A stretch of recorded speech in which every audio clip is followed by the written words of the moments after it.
Paz e bem, querido irmão, querida irmã. Está começando mais um programa Gotas de Franciscanismo. Seja bem-vindo a este nosso programa.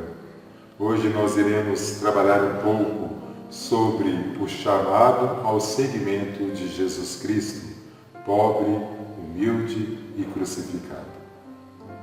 A nossa existência se constitui a partir da nossa vocação evangélica. Vale dizer, pelo nosso modo de seguir, na radicalidade da total doação de si a Jesus Cristo, a este crucificado. Lembrando algumas vocações, chamadas as vocações que nos encontramos na Sagrada Escritura, pegamos aqui o exemplo da vocação de Levi.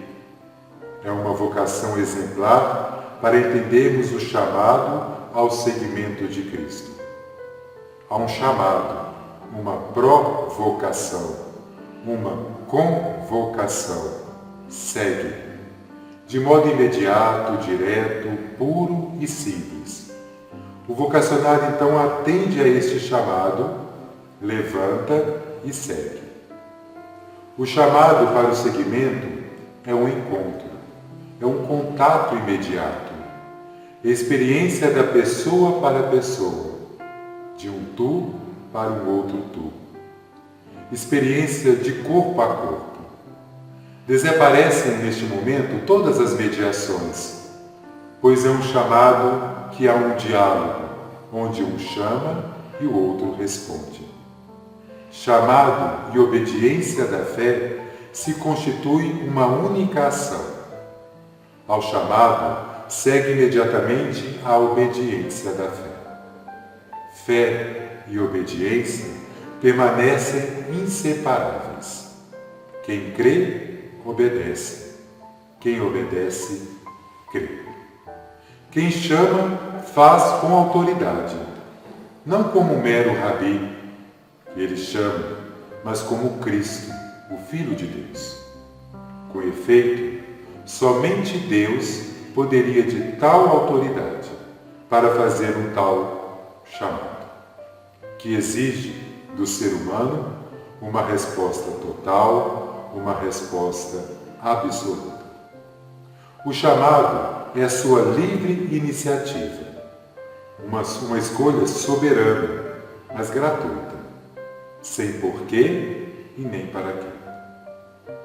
A resposta da fé é a obediência atuante, um agir imediato, sem cálculo, sem condições. O primeiro discípulo, ele toma a iniciativa por si mesmo, com entusiasmo de seguir Jesus Cristo. A resposta de Jesus mostra que ele não sabe o que está fazendo ou dizendo. O seguimento implica ir ao encontro da cruz. São Francisco soube compreender muito esse seguimento e esse chamado de ir diretamente ao encontro da cruz. Nenhum ser humano pode querer isto por própria escolha. Nenhum ser humano pode chamar a si mesmo para seguir Jesus. Entre a palavra do discípulo e a palavra de Jesus permanece um hiato, uma fratura, uma distância abissal que existe entre a oferta voluntária e a adesão entusiasmada do ser humano a um ideal, a um estilo de vida. O seguimento de Jesus Cristo é um seguimento real a uma pessoa, e essa pessoa é o próprio Jesus Cristo. Outro modo de ser um discípulo é quando Jesus chama, mas primeiramente o discípulo às vezes quer sepultar seu pai, quer pôr-se no seguimento, mas quer primeiro entregar seus bens. Sobretudo aquele discípulo que quer enterrar primeiro os pais para depois seguir Jesus Cristo, parece que o quarto mandamento está a seu favor, honrar pai e mãe.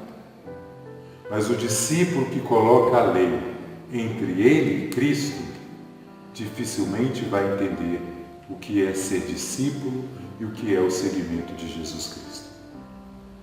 Mais nada, nem mesmo o que há de mais sagrado em nossas vidas pode ser posto entre Cristo e aquele que Ele chama. O chamado de Jesus ao seguimento exige um relacionamento imediato com Ele, um relacionamento de profunda intimidade. Francisco soube durante toda a sua vida, neste seu processo de conversão, de seguimento ao Cristo pobre, humilde e crucificado, tentou colocar de lado tudo aquilo que era posto contrário a viver um verdadeiro seguimento ao Cristo. Outro discípulo que aparece nas Escrituras é aquele que pretende seguir, mas por iniciativa própria quer fazer um programa de vida escolhido por si mesmo. Ele sente autoridade de colocar condições para seguir Jesus Cristo. Assim ele se contradiz de si mesmo. Dispõe-se ao seguimento, mas nega o seguimento na medida em que coloca condições para seguir Jesus. O seguimento não é para ele uma possibilidade única e absoluta. É algo de um projeto simplesmente humano. Primeiro isto, depois aquilo. Ele faz cálculos. Ele quer seguir Jesus, mas no momento mesmo em que declara que quer seguir, ele o faz colocando barreiras, possibilidades para seguir. A resposta de Jesus traz à luz a sua autocontradição, que torna impossível o seguimento. Todo chamado exige uma decisão. Lembremos daquele evangelho de Mateus, capítulo 19, versículo 16 a 22, em que o jovem pergunta sobre a vida eterna. Ele pergunta sobre a salvação. E a única pergunta que traz consigo era uma seriedade absoluta. Mas não é fácil colocá-la corretamente. O modo de como o jovem a põe é insuficiente, pois ele, na verdade, apenas faz como se colocasse fugindo de suas exigências. Ele faz a pergunta ao bom mestre. Quer ouvir o parecer de um rabi sobre este problema. Este rabi, Jesus Cristo, deve ter algo de importante para dizer para ele.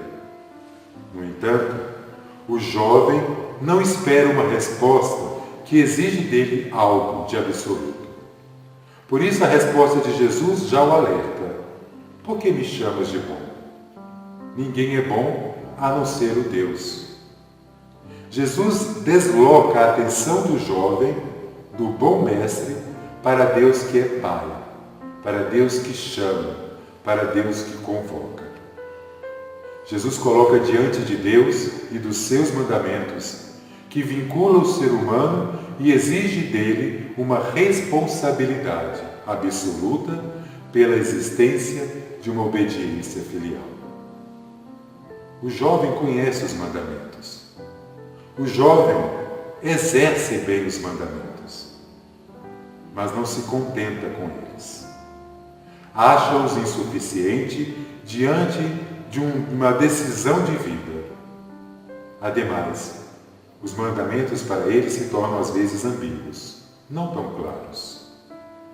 Jesus mostra que os mandamentos são claros e exigem uma obediência simples.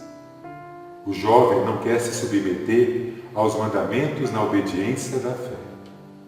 Prefere problematizar a vida e assim coloca-se na atitude da dúvida e não da fé.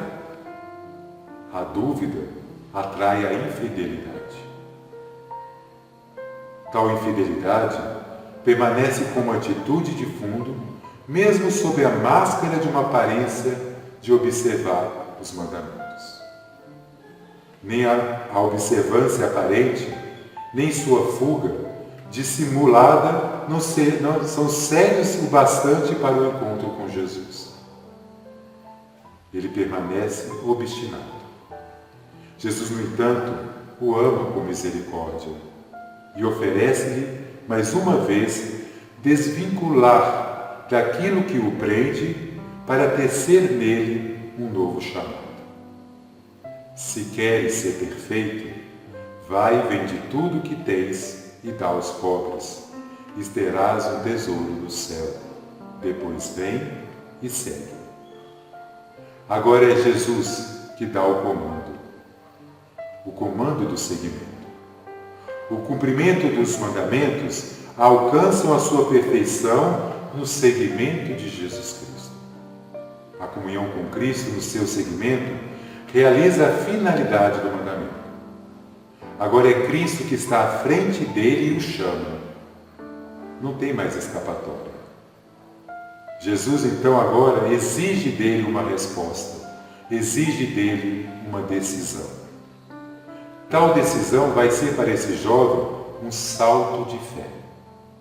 Um salto na fé, porém, se dá no primeiro passo na obediência. Se queremos dar um salto na nossa fé, a primeira coisa que devemos ser é obediente. E São Francisco soube viver a obediência ao Cristo pobre, humilde e crucificado, e a obediência também à Igreja. O passo exigido por Jesus é a pobreza voluntária. Se queres ser perfeito, vai e vende tudo o que tens e dá aos pobres. Ela é o meio através do qual o jovem vai ingressar no seguimento de Jesus Cristo. O jovem queria saber qual era a via para a vida eterna. E agora Jesus apenas responde: deixa tudo e segue. A resposta à sua pergunta não é algo, um conteúdo ou uma doutrina, mas é uma pessoa. É aquele que está diante como um tu e lhe dá a ocasião de ser para ele um tu, e o convida para uma comunhão e para o seguimento. Jesus o amou e deste amor resultou o chamado para seguir. A chamada é direta, é clara, é inequivocável. A chamada o põe contra a parede. Vai urgir para ele uma decisão, uma obediência simples e uma simples recusa. Nós vimos no Evangelho que o jovem vai embora. O jovem volta para casa triste. Vai triste porque foi incapaz de dar o primeiro passo. Ou melhor, ele foi incapaz de dar o salto para dentro do seguimento de Jesus Cristo. O salto lhe exigia um desprendimento pleno, a pobreza total, algo de que ele, no âmago de sua liberdade, não foi capaz de dar. Ele não fez aquilo que sabia dever fazer, daí a sua tristeza. A sua tristeza veio porque ele sabia o que tinha que fazer, mas não fez. Fica aqui para nós esta pequena reflexão sobre o chamado e o seguimento a Jesus Cristo. Na Sagrada Escritura nos encontramos com muitos chamados, muitas vocações, cada uma nos exigindo uma resposta, uma compreensão, um salto de fé na obediência. Que nós possamos, querido irmão, querida irmã, nestes pequenos vídeos, nessas pequenas reflexões, nestes pequenos contatos com a Palavra de Deus, crescermos neste salto de fé na obediência ao Cristo pobre, humilde e crucificado. Deus te abençoe e te guarde. Até o nosso próximo programa. Paz e bem.